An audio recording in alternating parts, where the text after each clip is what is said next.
Okay, so this is the comic reviews for the library books. Usually, it's oh wait, there is one. I guess I put it in there. I was like, oh wait, there's one that I did I put it away where I wasn't supposed to? Because I always like read like one of my own books too. Um, there was supposed to be two, but I didn't finish the other one, and with not, I didn't finish the other one and with enough time to spare. I say that's so weird. I didn't finish it. I didn't finish it. And finish it. It'll be next week's book. It was a bigger book too, like 500 pages. I knew I wouldn't finish it all in one week. Let's get right into it. First up is the two movies, one of which I'd seen for the first time, and one of which I'd seen for the 11th time. And first one up was Indiana Jones. Saw it for the first time. I thought it was good. I understand why it's such a classic and everyone loves it, but I think I need to do the Stand By Me thing, where I call it Stand By Me effect, where I'll watch it for the first time, like, I understand why people like it, but I didn't like it as much, and I'll watch it the second time, and it'll completely change my mind, like, yeah, now I understand, and because I like it, I like it a lot. But it'll probably be a while. I'm not gonna pick up. I'm not gonna pick up the second movie. And Three Billboards, which is my absolute one of my favorite movies of all time. This is insanely good. It's honestly the perfect movie. If I had to pick a perfect movie that came out in the last, this was 2017, so the last like what 6 years it's been, 6 years. I would pick this movie, or last 10 years honestly, because six is kind of weird. But yeah, last decade worth of movies, I would pick this one as one of them. It definitely be in the top 10. It's an absolutely like it's a must see. It should be free on not it should be free on one streaming service, but it's honestly worth any money you pay for it, except for $20. $20 I think, especially for the DVD, is a bit too much to pay for unless you get the Steelbook or you get like a 4K release that was limited to 500 copies or whatever like that. But absolute must watch. Like watch it right now. Honestly, rent it on Prime Video. It's like what, $4? It's worth every penny. Then we have House of Odd by Dean Koontz. It's actually written by Landry Q. Walker. Now, one thing worth mentioning is this is technically a manga. Now, I like with all mangas, I was like, yeah, it was okay. There are mangas I really like. I really enjoyed Assassination Classroom. It's probably my favorite manga that I've read. But I haven't read a manga in like months. Probably a year now, honestly. A year does not sound too far off to say. So, and I'm just kind of, I'm not a big manga guy. I'm obviously a Western comics kind of guy. Maybe I'll dip my toes into European, but it's mainly like, with what I read, it's everything. Like, indie publisher is a big two, all that. But, what I collect, it's definitely, what I purchase, it's definitely, by myself, it's definitely, indie publishers. Which I should branch out. But, not yet, anyways. Then we have The Incredibles, and the funny has died. The funny of, oh, it's a Mark Waid book, but it's The Incredibles. It's completely died. It was one of those books where, no, I can't, I couldn't get into it anymore. It was kind of like, anymore. It was just kind of, the first volume, I feel like, I don't know if it was just a different writers or what, but this one just seemed kind of generic and kind of like it was a Saturday morning cartoon. That was like, oh yeah, that's cool. Yeah, honestly, in general, I would say this feels like a Saturday morning cartoon they make from the movie. Like the movie comes out and the Saturday morning cartoon comes out, and that's what this is. Then we have probably the most controversial book I've read in a long, long time, and that's for everyone, not for everyone, but that's for like more than just the usual reasons, and that is Genderqueer. Now, on the one hand, it was very interesting. I'm just gonna say that. It was very interesting in general. But there was a lot of things that just kind of, not pissed me off, but kind of like, it's like, there's a part towards the end of the book when she tells her parents that she's like a Zimster Zers, like, that's what she does. That's what she says now. That's her pronouns. And, of course, as it's with the older generation, even one generation above us, they keep calling her, and they keep calling her, and her, and she, her, and she gets really angry at them, and it's like, dude, you're doing fake pronouns, alright? So, maybe don't get pissed at them when you're the one doing fake pronouns. And, it's there. I say fake pronouns, that's just the way I am, but I don't, if you want to call yourself brim bam burrs, then fine, do that. But don't get mad at me when I call you a he if you look like a he. If you that's on your birth certificate and that's what it says is a he or her, I'm gonna go by what I think. And if you get mad at me, well, go cry about it on Twitter. But it was very interesting. It definitely opened my eyes to how they live their lives. But get it. And no, I will never. If I ever do a Christian video, I always will refer to him as he. That guy is an absolute train wreck of a person. He does not deserve to get. He does not deserve to get called with his pronouns that he says. Oh, I'm a they. Yeah, well, you're a he. And I hope that pisses you off because you're just a train wreck of a person. Look him up if you haven't already. If you want to ruin your day, look up Christian and what he's done recently. If you don't already know. I feel like some of my subscribers probably know who he is, especially if you guys watch Penguin Zoe or Mutahar, which the former has gotten a lot of he's got more popular over the years, like more than just the usual people watching. You know, like I guess I get surprised, like one of my comic book YouTubers watches him. Nimona is up next, and more than just one, just two of them at least. Next up is Nimona. And this is one of the rare instances where I like the movie a hell of a lot more than the comic. And if you watch the movie, or at least you watch the trailer, I think all I need to show is to show why I like the movie more than the comic. I just gotta show the artwork. Now, it's a webcomic, so I will give it some leeway. It's a webcomic, so there's that, and I won't be as harsh on it, obviously, and I wouldn't be in general. And it was just kind of okay. I like the movie a lot better. I'm glad I read the book, though. I wanted to watch and read them back to back. And I read the book before the movie, that's right, too. Boy. And they got Spider-Girl Volume 5, and it's really damn good. Really underrated, too. If you watched it, well, I shouldn't say that, because she's not all grown up in that one. I was gonna say if you've seen the Spider-Verse sequel, which I haven't yet, but I know she's in it and she's a baby. But then pick this up, but that's like her as it's her as a teen. But this is really good. This is like, it reminds me of how it was back in the day for Spider-Man. Like, you know, like kind of like I feel not necessarily Silver Age, but it's maybe Silver Age Spider-Man take away the datedness, and it's kind of dated. It came out in the '90s. It still is dated here and there, but not too much. But I really enjoyed this book, and because we're on Volume 5, I'm just gonna say I really enjoy this book because I hate to do that because some of you guys could be your first video of mine. But when I'm on Volume 5, especially on Volume 5 of a series, I don't have a whole lot else to say besides I really dug this book. And it was a book where I will say this, and I'll probably always say this. It's one of the books that I read for the first time, didn't really enjoy it, but the second time I enjoyed it a lot more. I will say that it does have a bit of a slow start. The first few issues are kind of like, they're not really representative of how the series is like right now. Like right now, it's like going places, and before then it was kind of introducing everything. It was kind of slow, not really slow, but just kind of the writing wasn't there. It was very wordy for the in the first few issues. Like it was like Tom DeFalco got paid per word, so he was filling up those panels so he could get paid tonight, or so he could eat tonight. Ms. Marvel Beyond the Limit continues the streak of me just saying, just read a G. Willow Wilson, Saladin Ahmed run. Everything after that is kind of just hit or miss. Not hit or miss. Everything after that is kind of a miss. I mean, if you're a Ms. Marvel completist like me, I would say to read this. Or if you really like the character, but don't make this your first Ms. Marvel book. A lot of the isms that people hate about her are, like, up to the nth, are brought, to the nth degree, like, insanely, like, even I was kind of getting pissed off at how about this book, and I actually liked the Ms. Marvel comics, so that should say something. I did find it kind of interesting, but when they brought in the Insufferable Wasp, otherwise known as Nadia J, or I think it's Nadia J? I don't know. Nadia I think Nadia J. Oh, is that a porn star? Hope not. Nadia Van Dyne. Yeah, why does that sound familiar? I don't know, I'll look up in a second. When they brought up the Insufferable Wasp, Nadia Van Dyne, like, every good thing about this comic was just almost exercised completely.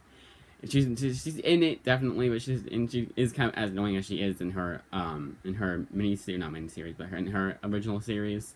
But it's not as bad. And this book is not bad, it's just not great either. It's the middle of the road.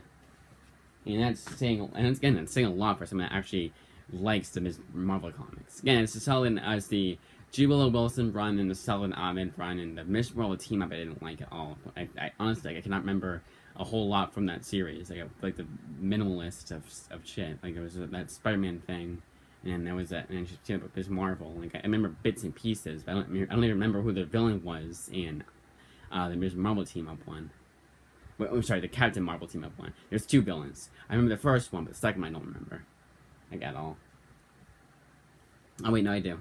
It came back to me, but it was someone like you thought it was this person. It was actually this person. I forget who it actually turned out to be. You think it's a return of a character, and like, oh my god, but like, obviously they wouldn't do that. Even modern Marvel would not bring back this character because of how well his death was, and I pretty much spoiled who it was when I said Captain Marvel. Let's just say something to them with Captain Marvel. Anyways, Spider-Gwen Volume 4. There's 2 more of this, and I honestly don't want the series to end. This is a crowd pleaser. Now there is the last issue in this story, actually co-written by another person, and it is the epitome of modern Marvel. Just annoying characters, annoying things, like the terrible, terrible artwork. My god. Like, at least when it was Robbie Rodriguez right here, they made the most of it. Look at that. And then look at...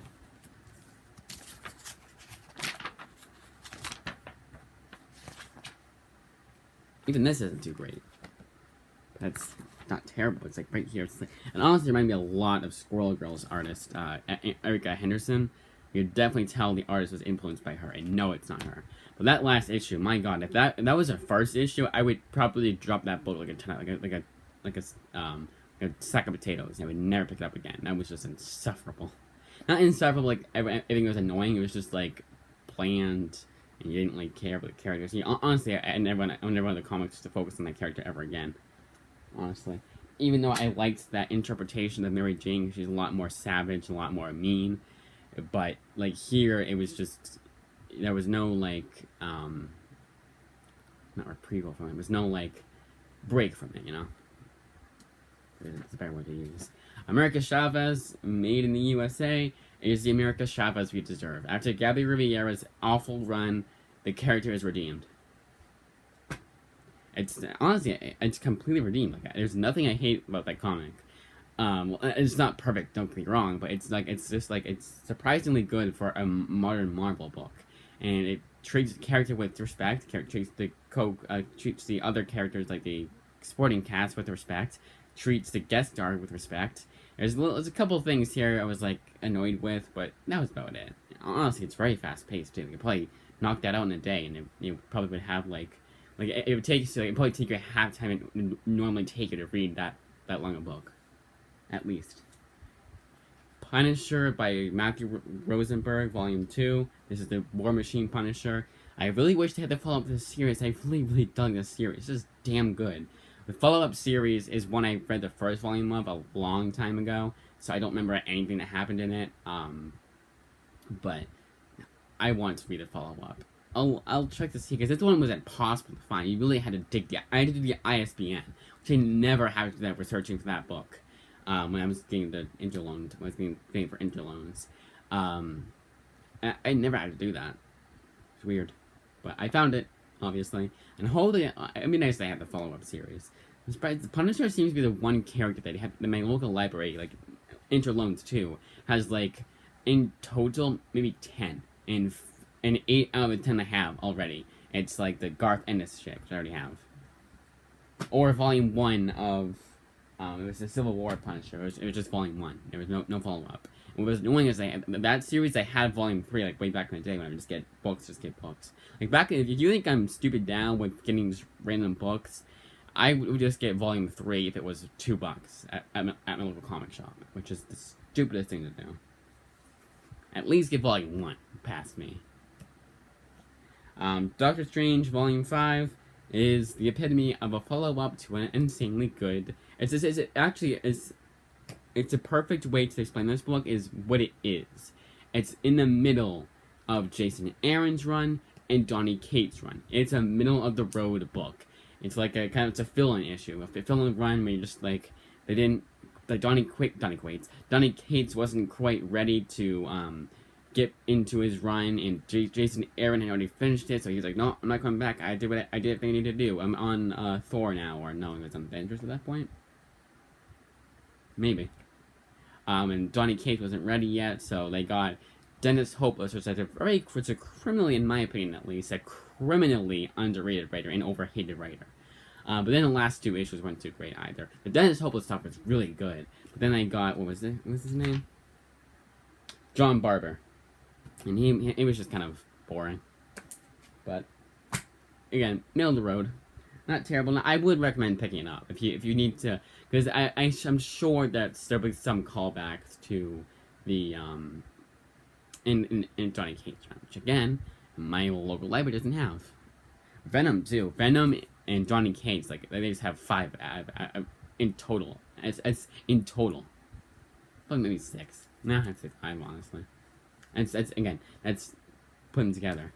Zombies Christmas Carol is not Marvel Zombies Christmas Carol. It's Christmas Carol, the Charles Dickens story with zombies. And at the start, it was pretty slow. Then it gets really damn good. I shouldn't say really damn good. It's damn good. You know, it's one of those books that I got this for $5 a long time ago, and it was worth every penny. Get this at discount, and you won't be disappointed. Get this at $24.99, and you know, if you don't mind paying that much, but it's a lot to pay for this kind of book. It's not. It's just good. You know, it's 6 out of 10 kind of story. Nothing groundbreaking, but a surprise, especially towards the end. Instagram. God is Dead, Volume 1. So I am not getting Volume 2 this go around because of Issue 1. Issue 1 is that you'll see this time around I got a lot of books, and I was like, I'm taking it. I'm not reading this book anymore. After Issue 1, it was so boring. I was like, I looked at the reviews too, and they were terrible. Everyone was getting terrible reviews. So I was like, okay, I'm not alone on this. So I'm not picking up the series. But towards the end, it gets really good. It gets really fast paced, and I will be picking up Volume 2 after this go around. You know, just this comic, this week's comics. The library. This week's visit. But it does get good. That first issue, my God, it was like. Yeah, my God, Kevin. But again, it's not. It's very like out there and like lots going on and kind of nonsensical. But it's interesting. Letter 44, Volume 5. One more of this, and I'll probably never read this series ever again. It's good. I like it. I definitely recommend it. But it's like that. It's that series that you never see yourself reading it again. You know. I would never see myself reading this again. Oh, I usually put all these books together by publisher. I should have put Genderqueer, because that was Oni Press, along with Letter 44. Whoopsie. Well, was I doing the same with that? Boom Studios, yep, I did. Okay. Genius Volume 1, a bit better than I remember it being, but this, so what I'll do sometimes, especially, like, let's say, the writer's Mark Barrington. So let's say he did a series that they didn't have in a local library. What I've been doing, especially recently, is I'll get the last book I would need from that author. Genius will probably never be that series. I'll probably break that rule with Genius. It's that series that I liked, but I'll read it like once every year maybe, if that. It's not that, the reread value is not that strong.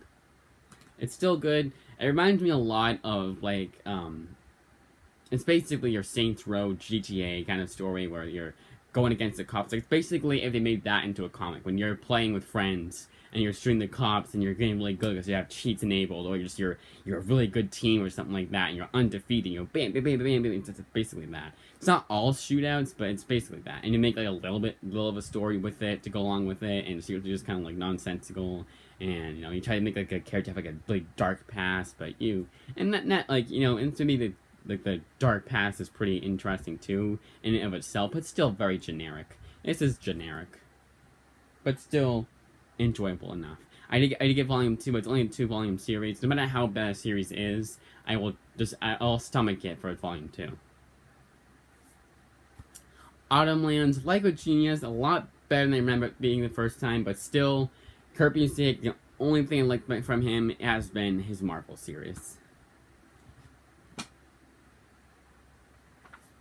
Self-Made is a damn good, underrated comic. This is like your hidden gems, pick this up right now kind of book. It is a reread too. And the second time I liked it. I liked it the second time even more than I did the first time. And I already liked it the first time. Wicked and the Divine, I read this like 4 times, and it's just as good fourth time as it was the first time. A damn good series. Read the series right now. Especially if you like Kieran Gillen's writing. Now, that's a must read for him, if you like his writing. Especially if you like the Sky series. Wayward Volume 6. I was always saying. I've said in the past, like, oh, I might just pick up this series myself. The hardcovers, I like the hardcovers. Okay, just low battery. If I do get it, I will get the hardcovers. But even then, I'm gonna have to go way over here, so my battery's low. But yeah, I'll get the hardcovers probably, chip in and get those. But that won't be for a while now, because I might change my mind with the book I'm gonna get. I plan getting next, but it's plugged in. I don't know. But I don't know. It's a series, like, I'm trying to get over that, like, mentality of I need everything from that writer. Like, I was thinking of doing the same for Wicked, which is 8 volumes. And even though I have actually, I need 8 volumes. It's 9 volumes. I need 8 because I have the first volume way back when.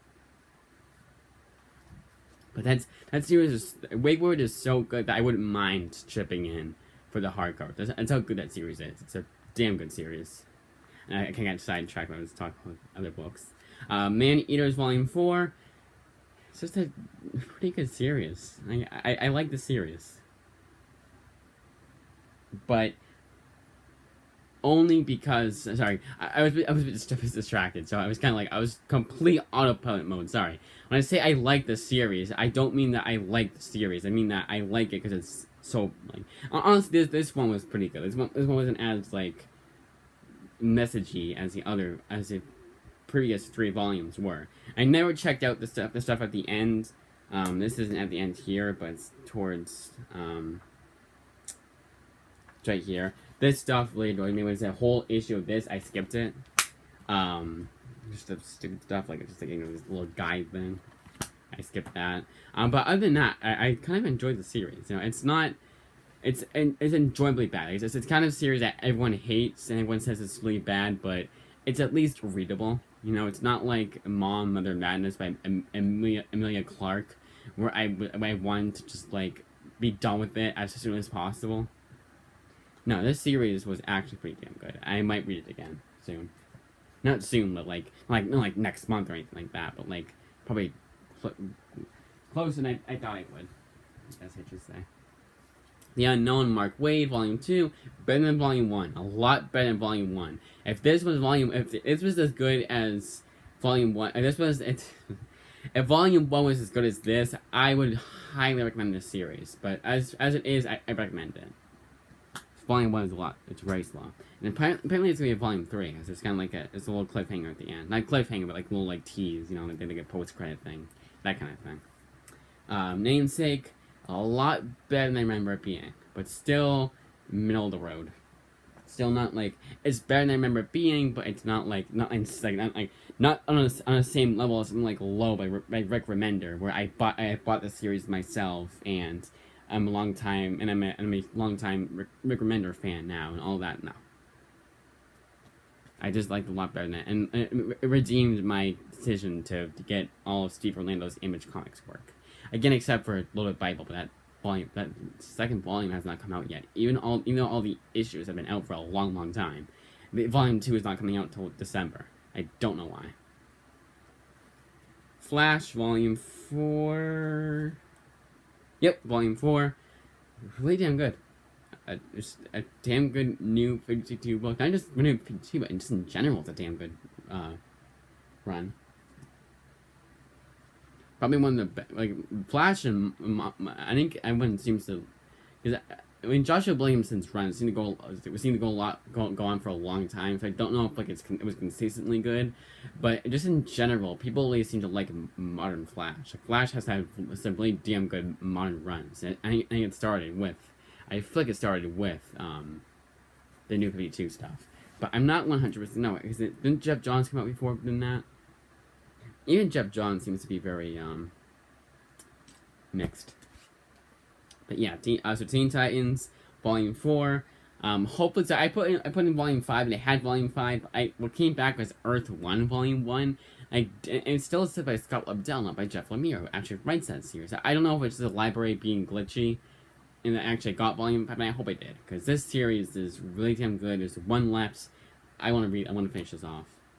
But this is... it's not really damn good, like, underrated. It's just really damn good, as in, everyone seems to not like this run. It's not nearly as bad as people say it is. Yeah, it's not a classic. I would not call this classic Teen Titans at all. Not even close. But it's enjoyable enough. Like, if you think of it as it's a different interpretation of these characters, and you ignore what came before, you'll like this run. Because, again, this was a reboot, so... Gotham Academy. I'm done with this book. I don't care if there's a sequel series. I'm done. This series is just nothing by Brendan Fletcher I've liked. All of his shit just kind of like it seems the same. If you've read his Batgirl run, you've read everything that Brendan Fletcher has written. Isla was the only good book I've read, and the only thing I would consider to be kind of good. Not just because it was very dialogue, it was not as dialogue heavy. It was almost completely wordless. Brendan Fletcher, I had not a single thing that kind of written. A single thing. Even Isla, I wouldn't say was good. I don't even remember how I felt about it. Wonder Woman by Becky Cloonan was a surprise. Did not have this. There's two. So they did the backups for. Recently, DC has been doing backups to make their books more expensive. The backups are not included at all in this book, and it's by Jordie Bellaire, written by Jordie Bellaire. I want to read more of what Jordie Bellaire has written, because she's done a lot of artwork. I want to see what she's written. And the only thing I've read that she's written has been her Buffy series. I need to get back on that, because now that school's back in session, I should be able to get the next few volumes. I really like that series, and this is coming from a guy who has not seen a single episode and never been interested in Buffy. I might check out the series now. But anyways, going back to Wonder Woman, the series was really damn good. It was really interesting too. It was different. It was this is how you do not like a modern Wonder Woman book in general. This is how you do something different, And I didn't hate anything about this series. And honestly, if everyone hated this run, I don't think it was when she first started. I don't think everyone seems to hate her run, absolutely just despise her run. But so far, I like it. And I hope that it gets worse as it goes along. I don't hope for that, obviously. I don't hope for failure, but I hope that my views on comics and my tastes have not gone down that far to where I like books that everyone absolutely hates. Like Man-Eaters, yeah, you point fingers at Man-Eaters to me, but that's because I like how bad it was. It was so bad it was good, kind of thing. And it was just it was still fast paced enough. It was still it wasn't like Mother Madness where I felt like I had spent 20 years in the book and I was tortured into finishing it, and it was 50 pages. It was terrible. No, Man-Eaters was it's enjoyable. At least it was terrible but enjoyably terrible. The Unwritten, a really damn good series. The backups, there's not backups, but there's 0.5 issues. There's not, it's takes place in the past or whatever. Some of those are good, some of those were not so great. But this is still a damn good series. Check this out right now. Check this out immediately. It's a pretty underrated Vertigo book. Along with, and I feel the same way about The Wake. I read this 4,000 times, and there's a reason for why. It is a damn good book. It's criminally underrated. If you like Scott Snyder, pick this up. Transmetropolitan. I've read this 400 times. There's a reason for it. It's damn good. Pick this up now. Preacher, my favorite comic of all time. I read this 400 times, and I'll read it 400 times again, and I'll never get tired of it. My favorite comic of all time, honestly. And that's no exaggeration. Cowboys and Aliens. just all right. And if you like the movie, you'll, I mean, you read this, but it's very forgettable. And Game of Thrones Volume 1 was pretty good, just very, very slow. Not slow, but slow. Yeah, slow towards the beginning, and each issue is 30 pages, and you feel every single page. Every single panel, honestly. But still enjoyable enough for me to get Volume 2. As for Pick of the Week, let's see. I don't know. Maybe I've written so far.